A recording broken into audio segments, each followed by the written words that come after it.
ஆரம்ப காலங்களில் நம் ஊர்களின் வீதிகளில் ஒவ்வொரு மூலைக்கும் ஒரு கதை இருந்தது. அந்த கதைகளை சொன்னவை செங்கல் வீடுகள். இவை சீமெந்தும் காங்கிரீட்டும் தெரியாத காலத்திலிருந்து மண்ணின் வாசனையுடன் கட்டப்பட்ட பாரம்பரிய வீடுகள். அப்போது வீடு என்பது வெறும் அடைக்கலம் மட்டுமல்ல, அது இயற்கையோடு இணைந்த வாழ்வின் ஒரு கூறாக இருந்தது. இன்றைய நவீன கட்டடக்கலையில் இந்த வீடுகள் ஒரு மறக்கப்பட்ட மரபாக இருந்தாலும் இன்றும் மட்டக்களப்பு வேப்பவெட்டுவான் பகுதியில் உள்ள செங்கல் தொழிலாளர்கள் இந்த மரபினை மீளக் கொண்டு வர முயற்சித்து வருகின்றனர். களிய வெக்கோவால தள்ளி கிடந்த மண்ணில் கொத்தி கொத்தி கொத்தி கொத்தி அரிஞ்சு பரப்போடும் படிவா தண்ணி நிற்கக்கூடியதாக விளைச்சி சதுரமாயிரி சும்மா சாடையாக மேடமாயிரி கட்டி போட்டு அதுக்குள்ளே தண்ணியை பிடிச்சி விட்ருவேன். தண்ணியை பிடிச்சி போட்டு எடுத்து பிடிச்சா திருப்பி ஒரு தண்ணியை சாடையாக ஊற்றி போட்டு உமி போட்டு அறுத்தம் பண்ணி சொன்னால் கடுங்களி சொன்னால் பிடியாது. ஒரு அளவான மண்பாடன்னு சொன்னால் உமி போடாமல் நம்ம சாடி நல்லா சாடணும். ஒரு சாடுவை சாடி வச்சு போட்டியா சரியாக கொஞ்சம் சாடையாக மூடி வைக்கணும். அந்த பொலித்தினால் மூடி வைக்க மாட்டா கொஞ்சம் இல்லாமல் சேர்ந்து ஒரு அளவுக்கு சேரும் இல்லாம் மூடி வச்சு போட்டு ஒரு மணி நேரத்துக்கு பிறகு திரும்ப அந்த பொலித்தினை எடுத்து கழட்டி போட்டுது பிறகு சாடையாக தண்ணியை தொளிச்சு நல்லா அடிக்கணும். புறப்படியால் அடித்து நல்லபடியாக மை சாடணும். கட்டி கிடக்கும் பண்ணி சொன்னால் சாடையாக ஒரு சின்ன ஒரு கட்டி கிடந்தாலும் அந்த கல் ரெண்டாக வெடிக்கும். கட்டி இல்லாட்டி ஒரு கல்லும் படியாது. இனி வழியாக சாடி மூடி வச்சு போட்டு அப்படி இப்போ நம்ம இந்த கல்லை பின்னி வச்சு போட்டு விடிய இரவையில் ஒரு மணியை போல் ஒழுங்கு 60 தான். இரவையில் அறுத்தா தான் அந்த கல் 60 ஓடும். கொஞ்சம் நம்மளுக்கு வேலை ஓடும். வெயில் ஏறினா அறுக்க இல்லாது. கல் காஞ்சி பிடிக்கும். மஜ்ஜில் தூக்கி கொண்டு கவுக்குறதெல்லாம் கஷ்டம்.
வச்சிருக்க மாதிரி அடுக்கி வச்சுட்டாங்கன்னா அது அப்படி இருந்து ஒரு கிழமைக்கு அப்படி ஒரு 8 நாள் 10 நாளைக்கு இருந்தால் அப்படி காஞ்சிடும். பிறகு நாங்கள் இந்த வச்சிருக்க மாதிரி அடுத்தாட்டி நாங்கள் திரும்ப எடுத்து அடுக்கணும். அங்கே அளவறையா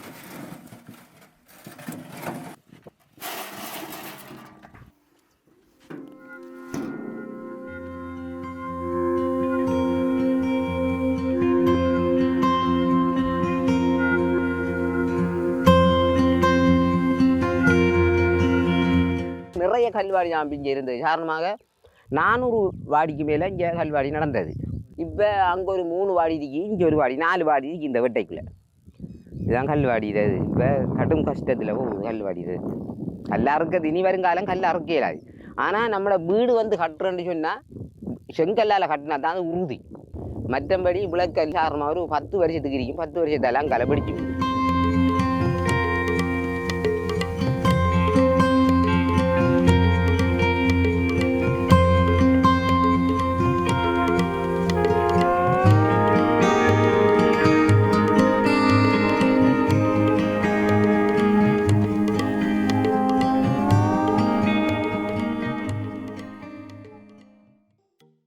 இதுதான் உறுதியானது. இந்த என்னென்னா அந்த புலக்கல் கட்டடம் வெக்கையும் கூட. நமக்கு அந்த செங்கக்கல்லில் இப்போ கட்டுற கட்டடம் வெக்க குறை, வெக்கையை தாக்க முடியும். அது இப்போ ஒரு சில இந்த சனத்துக்கு வழங்கான லாபத்தை தான் பார்க்குறாங்க. அங்கே ஏன்னா சீமாந்து கூட பிடிக்காது, கட்டடம் டக்குன்னு எழும்பும். அதுக்காக அவங்க அதை தான் பார்க்குறாங்க. இப்போ அதால் நமக்கு செங்கக்கல் உற்பத்தி செய்கிறதால இந்த கொஞ்சம் வருமானம் குறையும்.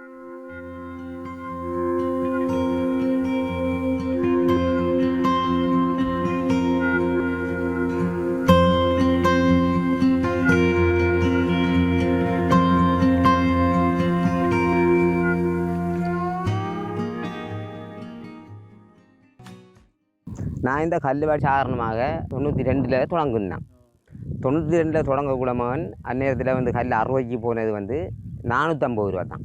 450 ரூபாவும் போய்க்கு 350 ரூபாயும் போயிருக்கு. இப்போ களியை பற்றி இப்போ சரியான கஷ்டமான களி வெட்டுற இடம்னு சொன்னால் 350 ரூபாயும் போயிருக்கு, 450 ரூபாயும் போயிருக்கு. அப்படி அறுத்தது வந்து மகன் கொஞ்சம் காலத்துக்கு இந்த பிரச்சனையில் சம்மந்துறைக்கு கல் அறுக்க போய் வந்து சுனாமி அடிக்குது. சுனாமி அடித்ததோட நான் இங்கே வந்து ஒரு ஆயத்துக்கு தான் ஒரு பூமி துண்டு எடுத்து ஆயத்துக்கு எடுத்து அறுத்தனான். கல் அறுத்தாப்புல தனியை தான் அறுத்தனான். இப்படியே படிப்படியாக கல்வாடி தான். என்கிட்ட சீவிய தொழிலே கல்வாடி தான்.